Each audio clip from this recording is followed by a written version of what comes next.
I'm in Hingham, which is in Norfolk. Nice Thanks, to meet you. Stuart. I've just started the recording, and we're gonna start in a few minutes. Thank you for everybody who's said where they're from. It looks like we've got a really good spread of archers from all across the south, which is great to see. So welcome everybody to the Sport Welfare Officer Network introduction. Some of you may know the Sport Welfare Officers have been funded by Sport England to work with the active partnerships. I'm sure they'll do a full introduction, but we're really looking forward to working with them and seeing how they can work with you guys to best promote themselves and promote archery as well. So I will hand over to Chris. Thank you very much for that. So just so you're aware, I'm using two screens, so I might look away slightly, but please don't feel I'm not paying attention to you. So good evening, and welcome to an introduction to the Sports Welfare Network, Officer Network. Like Alex said, thank you for coming. We're well aware that you're all volunteers and do a huge amount of work in your own time to help your respective clubs and keep them going and keep them successful. And certainly we're both involved in clubs as well, and in that level too. And so we do understand what you do and really do appreciate it on a professional level as well. So my name's Chris Pinson. I am a sports welfare officer for Active Surrey, so I cover, as you might imagine, Surrey. And also presenting on this call is Matt Walker. Matt, would you like to introduce yourself quickly? Hi, thanks, Chris. As Chris has mentioned, my name is Matt Walker. I'm one of two sport welfare officers for the West of England Sport Trusts, so that's covering Bristol and a bit of the surrounding areas too. A little bit about me. I've been an archer since I started university in 2016. So archery as a community is one that's really near and dear to my heart. We concentrate on any of 50 sports that are core funded through Sport England. So as you can imagine, as an archer, I'm really excited to get an opportunity to help the community that brought me into sport in the first place. I will mute myself now and pass myself back to Chris. Thanks, Matt. Yeah, I unfortunately don't have quite the same depth of experience in archery, but I'm quite keen to learn a little bit more. So, whereas my sporting background is closer to cricket, rugby, tennis, and football, I suppose. But if I'm honest, I've always been a sporting all-rounder, so quite fancied any experience I can get in any sport I can find. So yeah, very keen to get involved and being part of this. So, but as Matt says, we cover 52 different sports in the UK, in England, I should say, and I'll give you a bit more detail about that in a second.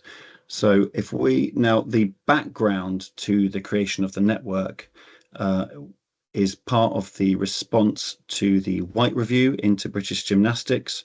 And as you'll see, a couple of articles there, one in relation to British gymnastics, two in relation to swimming. And this was part of Sport England's response to that review in order to create a network of 63 sports welfare officers across the whole of England. Unfortunately, we don't cover Wales or Scotland.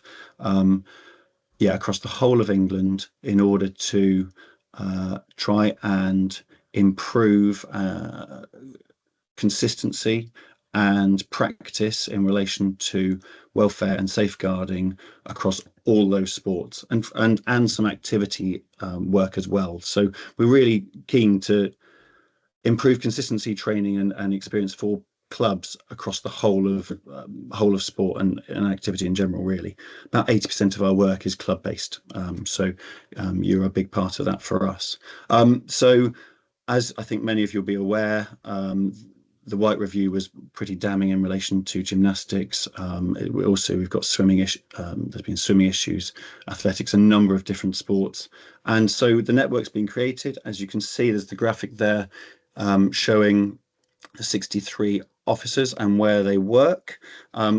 So you know the top line and a half or a line and a third are ours. So there's 25 covering the southeast, southwest, and the south as a whole. It gives us pretty good coverage. So you will have, wherever you are based, you will have at least one sports welfare officer within your county.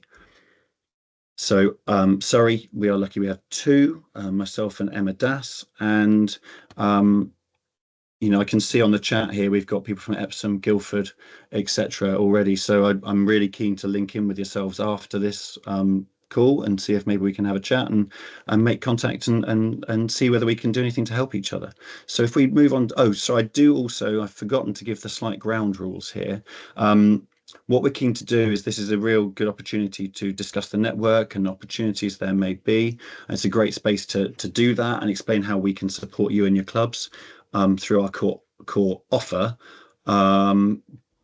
What we need to do is, we're talking about welfare and safeguarding in general terms. It's not really an appropriate forum to go into detailed individual active cases, bearing in mind there's confidentiality issues, etc. around that. So if you do have particular burning issues that you need to raise, can I signpost you to Archery GB and their specialist support around that, so we don't breach confidentiality, etc. in this call today. Okay. Clearly, if something comes up, we're more than happy to try and signpost in the right direction. But our role is not as investigators of specific issues. It's much more a general role. Matt, if you move on to the next slide, we'll have a little chat about. Oh, sorry. So yeah, so these are the 25 officers covering the whole of the south and southwest and east. There is a QR code. Don't feel you've got to jot them down quickly now. There's a QR code at the end that you can take a snap of, and that will link you into this list as well. So you can do that in your own time as well. Okay. And then if we go on, we're going to have what I think is a really useful graphic to try and understand the difference between safeguarding, well-being and welfare, because they can sometimes all get slightly clumped together into one pot. And thanks. And welfare and well-being are much broader than safeguarding in itself, shall we say? And there's more to it than just some people, we seem to think it's all around safeguarding children and things. It's much broader. It's adults as well. It's lots of people from different walks of lives. So, it's open. It's a broad definition, shall we say, in terms of what we're looking at.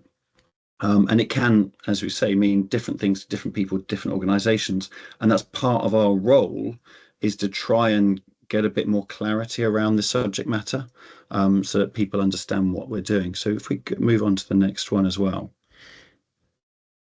So we've got three terms here, and if we look at safeguarding as the centerpiece of it, we're looking at protecting all members of the club. And as I said a minute ago, it's not just children. We're looking at adult participants, members, staff, and keeping everyone safe from harm. And a big part of that is good training and being prepared and having the right policies and procedures in place so that people understand what they need to do.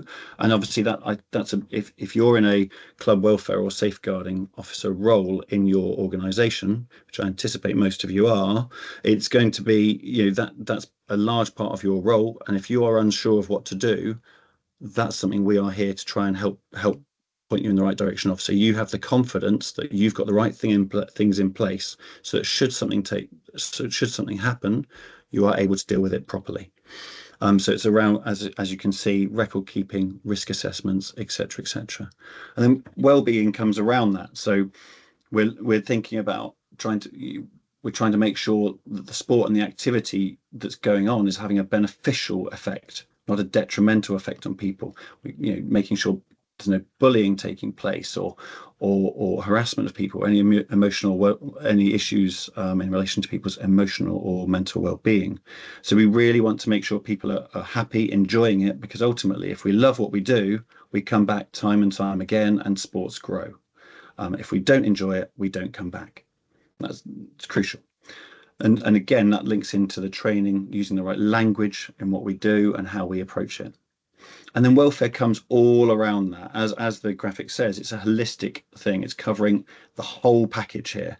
And it's all about being proactive in what we do, promoting welfare in our clubs, and promoting positive safeguarding and well-being practice. And it's, again, being inclusive. We want to grow our sports. I'm sure we all want to grow our sports and for people to come and enjoy them. So it's about making them accessible to people with different issues or different disabilities, for example, but also making them welcoming environments for people that want to try out something new and to enjoy it. And at the crux of that is community, isn't it?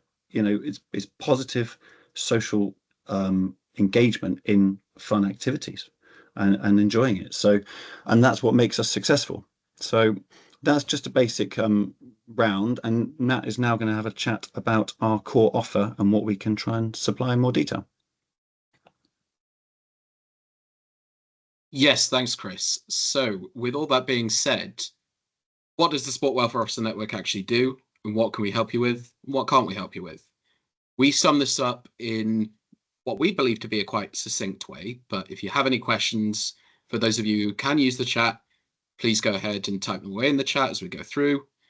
For those of you who can't access the chat, we'll give a moment at the end where people can perhaps come off mute and ask anything that's burning.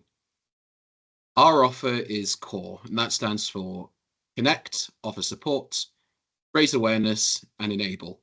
We'll go through each of these in turn, and I've got a couple of examples, not from archery, but from a few of other sports that we've worked with that we'd love to see happen in some of your archery clubs.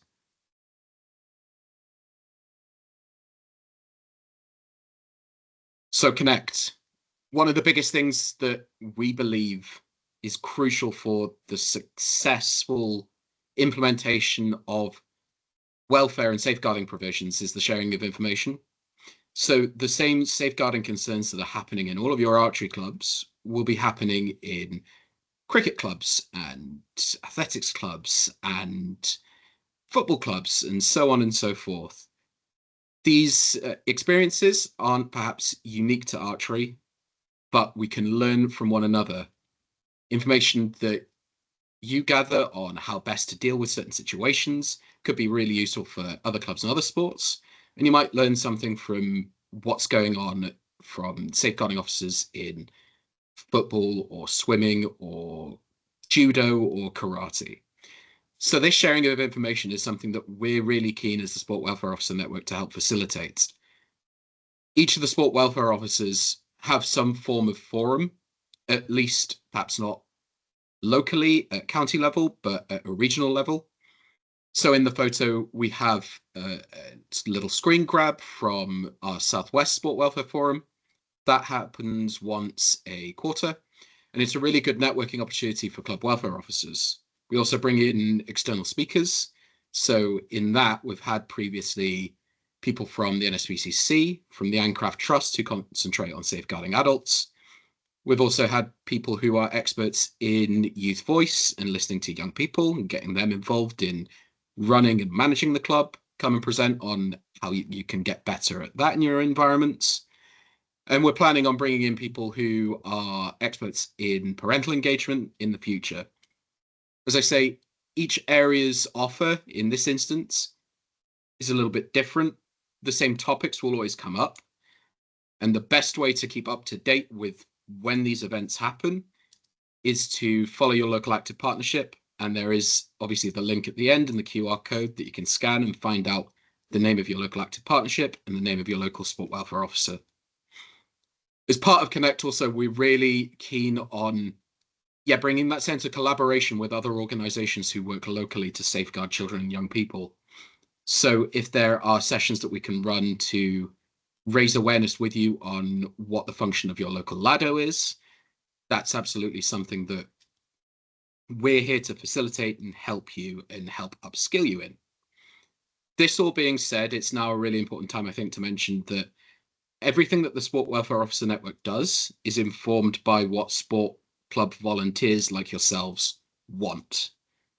So if there is an issue that's happening related to safeguarding in your clubs, if you say are having issues with bullying in young people, or you have a lot of neurodiverse participants, or whatever the issue is, approach your local sport welfare officer and they can see what they can do to get you extra support and education to meet the needs of the people in your club. Moving on now to offer support. This is really where most of our time is spent. We do a lot of one-to-one bespoke support packages for clubs and for club welfare officers. We really, really love to get out, as Chris says, and experience new sports, different environments, meet the people who volunteer in your clubs. And that's what we really hope to do with archery, not only in the southeast and the southwest, but also across the rest of England too. We really want to get out there and meet you and hear what your challenges are in terms of safeguarding and welfare and how we can support you. These can be run either solely, or we might come along with members of NGB staff. So I know down in the Southwest, we have a fabulous relationship with Ali Miller, who's on the call, who gave the introduction at the beginning from Archery GB. So if Ali's coming along to the club, to your club in the Southwest, she might also extend the invitation for us. And that's all about just making sure that we're all working together to the same goal, which is making sure that your archery club is a better, more inclusive place to be. In terms of the photo, obviously you'll see Christchurch Sailing Club.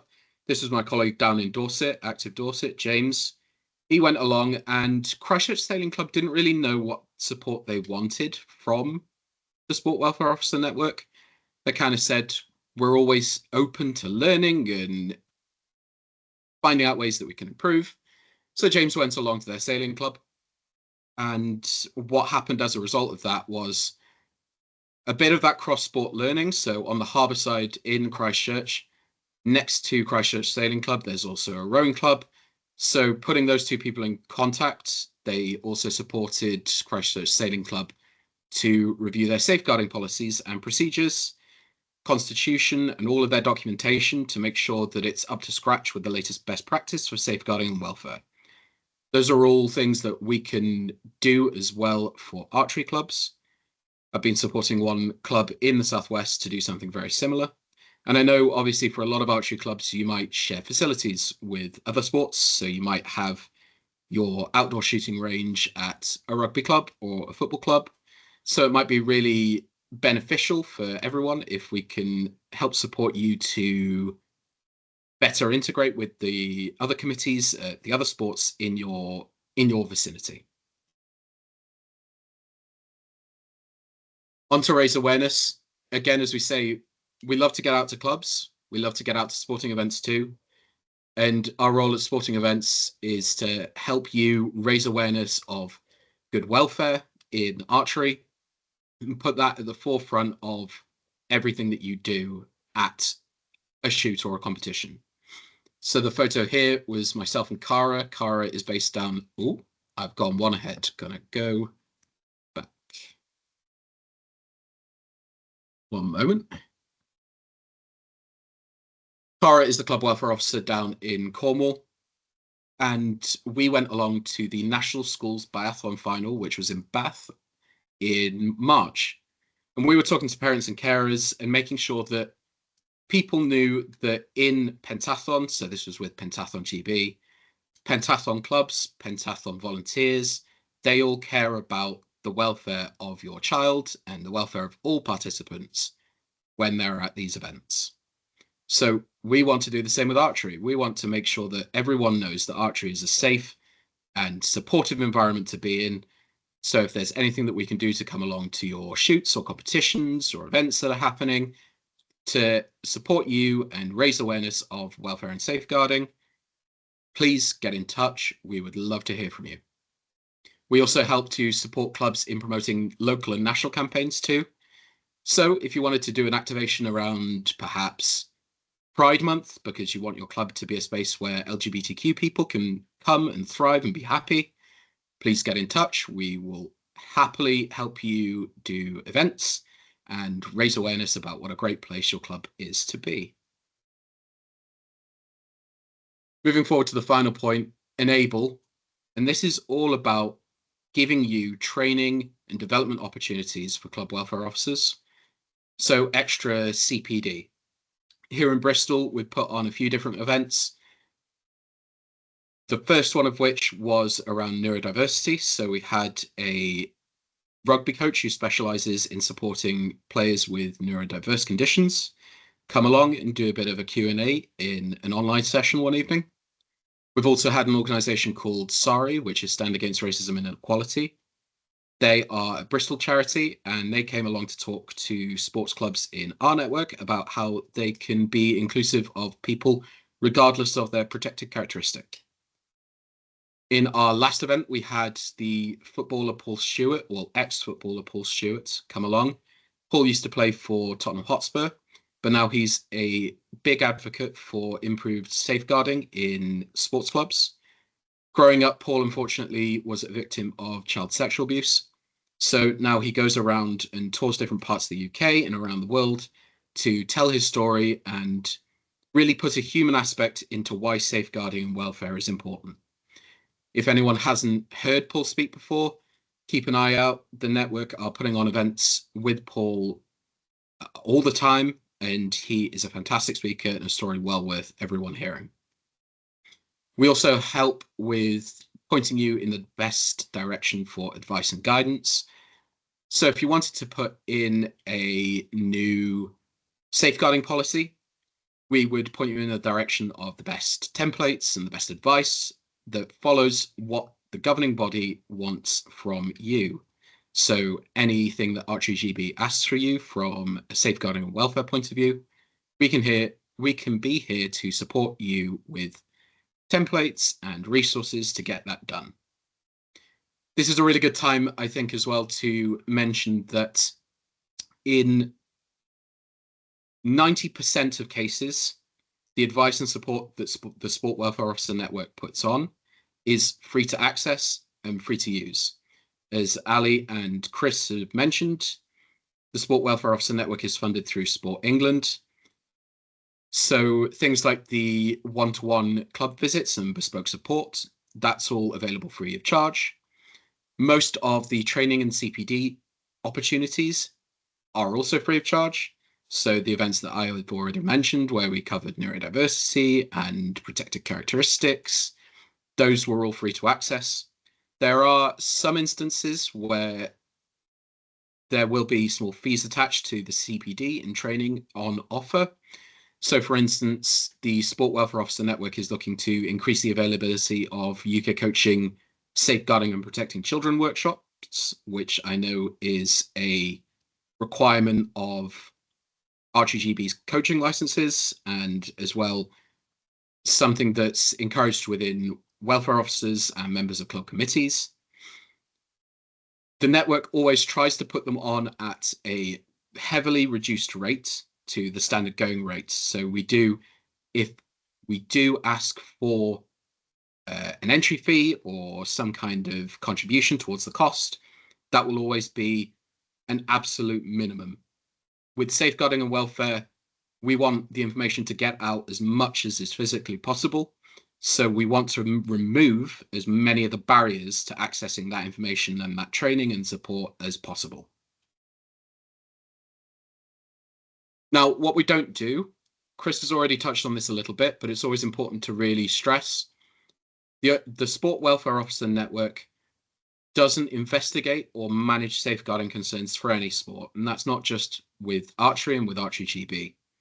The Sport Welfare Officer Network is here to help you take proactive steps to better your safeguarding and welfare provision. So that's anything that you can do to stop a safeguarding concern happening in the first place. That's what we cover. But if we are in your club environment, or if you do disclose to us that you are experiencing a safeguarding concern in your club, we're not going to just brush it under the carpet or say that we can't do anything. We're here to support you as well, to signpost and make sure that you make the appropriate reports to the appropriate organisation, which in this instance is your governing body, Archery GB. Just a couple more slides, as I mentioned earlier. With a lot of the CPD and the training offers, they are published far and wide on your local active partnership social media. So what I would encourage you to do is find out which is your local active partnership, head over to Facebook, Instagram, LinkedIn, your chosen social media, and find their page, like it, and then you'll get the latest updates about what events and training are on offer and where and how you can sign up to those. And as Chris has already mentioned, there's the QR code on screen now. If you snap that, it will take you directly to a table which has the contact information, the email addresses for all 63 sport welfare officers in England. I would really encourage you to shoot an email in the direction of your local sport welfare officer. As I said, with a lot of the sports clubs that we work with, they come to us and they're not sure what they want or how we can be of help. But that's what we're here for. We're here to have that chat with you, have that discussion, and see where we might be able to work together, where we might be able to help each other out and make sure that your club is a safe and supported place to be. That QR code will be on the final slide. I believe there is one more slide, so don't worry as I skip forward now. Just a quick thank you from myself, from Chris, and a final question really. What safeguarding and welfare topics would you like our support with? This is always a really good note to end on when we speak to new sports and speak to new sports clubs. As I mentioned throughout my part of the presentation, as did Chris, everything that we do is informed by what you want and what you'd like support with. So over the next few days, Ali will be sending out a short survey, which asks you to tick a few boxes to say the kind of things and the kind of topics from a safeguarding welfare perspective that you'd like the network's support on. And that will really help us tailor what we're doing with archery clubs to meet your needs. One last call, as I say, there's the QR code again. If you scan that now, you'll be able to go through to the list of emails for every sport welfare officer in England. Fire off an email to them and they'll be more than happy to have a conversation with you and work out how we can support each other and make sport a really better place to be. Any questions? I've been seeing the chat go off for a little while now. We'll be staying on for a little while longer just to answer any of those. But thank you once again for giving up your evenings. It's quite muggy, it's quite hot here in Bristol. So you've given up a prime summer shooting time. We really, really appreciate it. And we hope to maybe chat with you all again soon. Chris, I don't know if there have been any questions in chat, but that would be a good time to maybe jump to you. I know you've been monitoring it.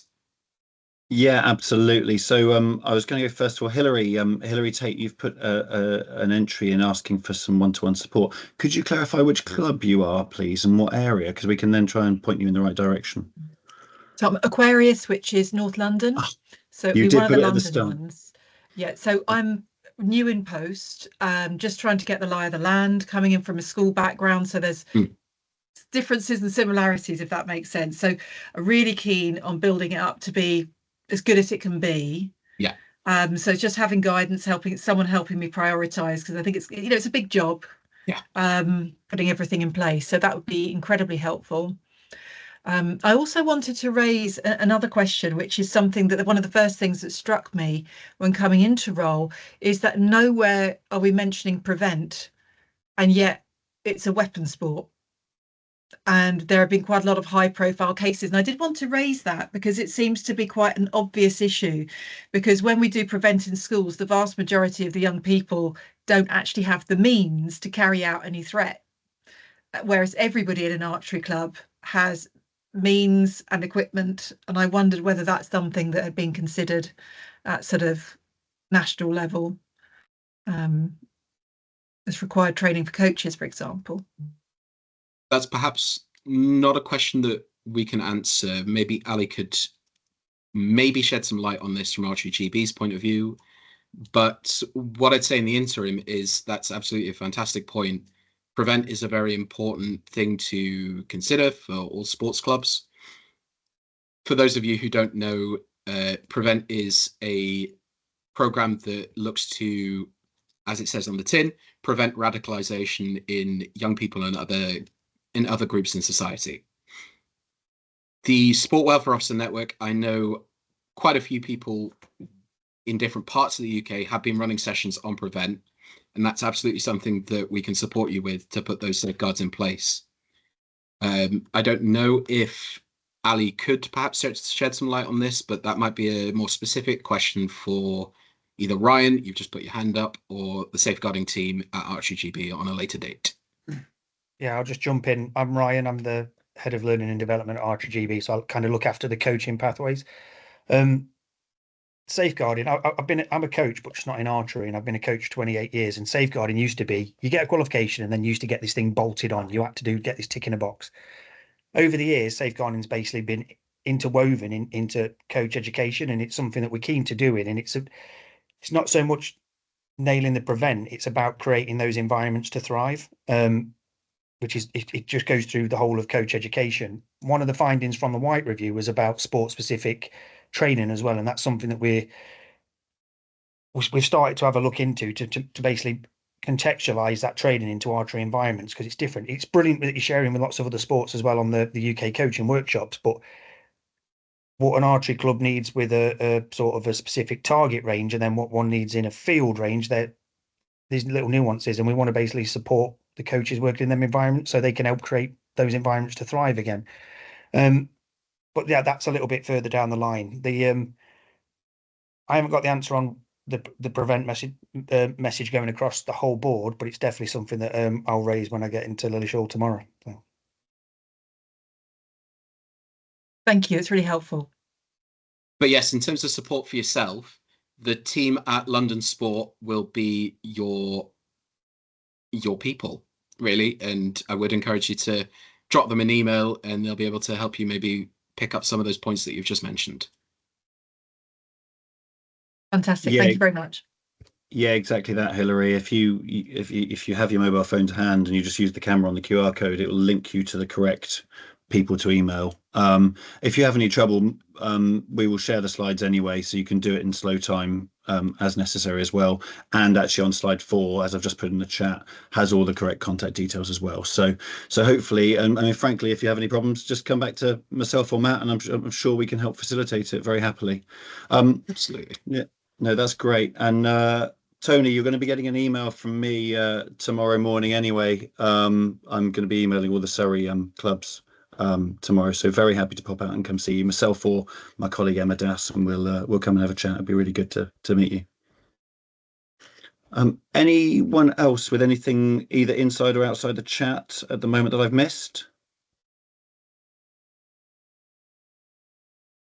As we mentioned, we know a lot of people weren't able to access the chat, so you're more than welcome to just pop yourself off mute for a second and ask any pressing questions.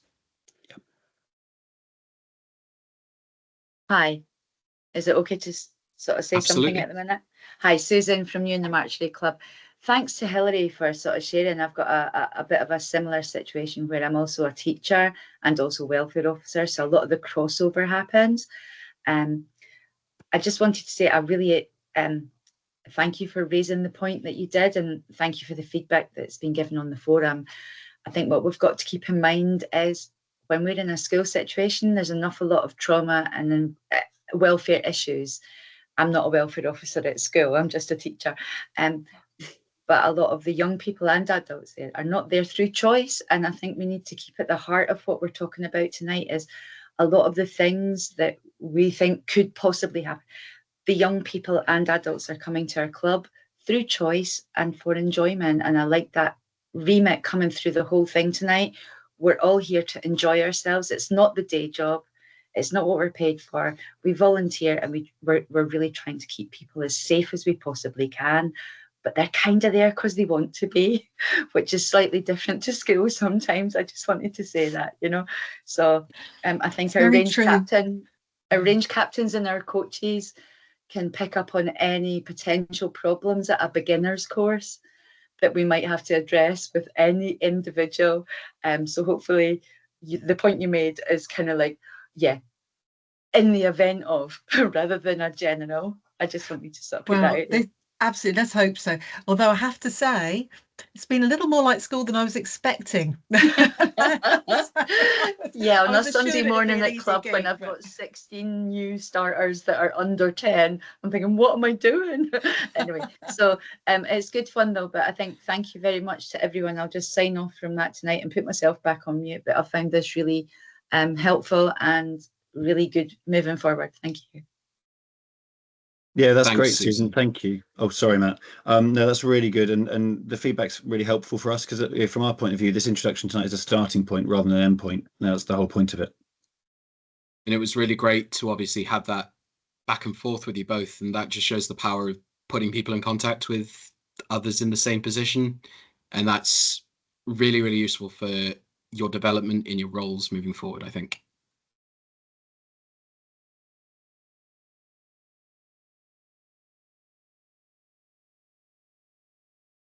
If there's nothing else in chat, I think that's a really good opportunity to perhaps draw the evening to an earlier close. It's been really great to chat with you all and give you a little bit of background about what the Sport Welfare Officer Network does. And hopefully you'll take on board what was said and take on board the emails that are still on screen, perhaps get in contact with your local sport welfare officers and see how we can work together to make archery a fantastic place to be.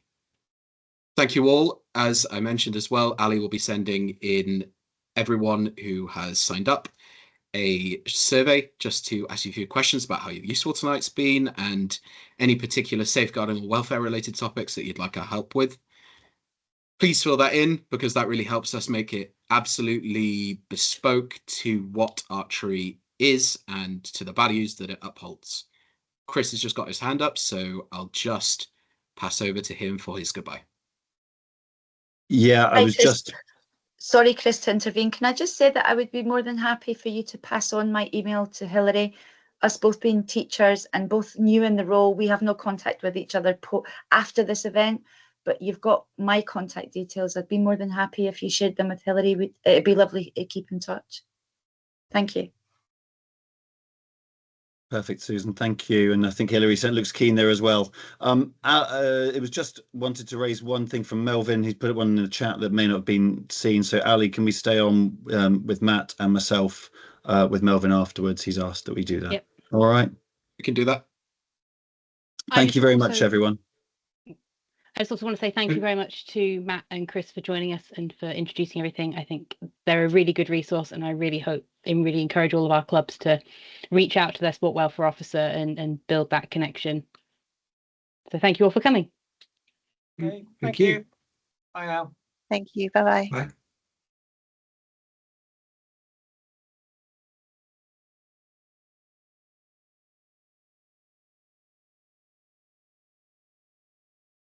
Hi, Melvin. Hi, Mel. How are you? You're muted.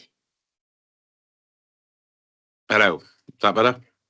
Yeah. Wonderful. Yeah. Right, thank you for staying on afterwards. This is something I didn't really want to bring to the table with everyone at this point, but it was just more of a question from my standpoint of what support could you offer regarding disability within sports. So Ali knows a little bit of how involved I am with a few disabled archers within Devon and Cornwall. I have been supporting a club in particular down in Cornwall, which have done fantastic things from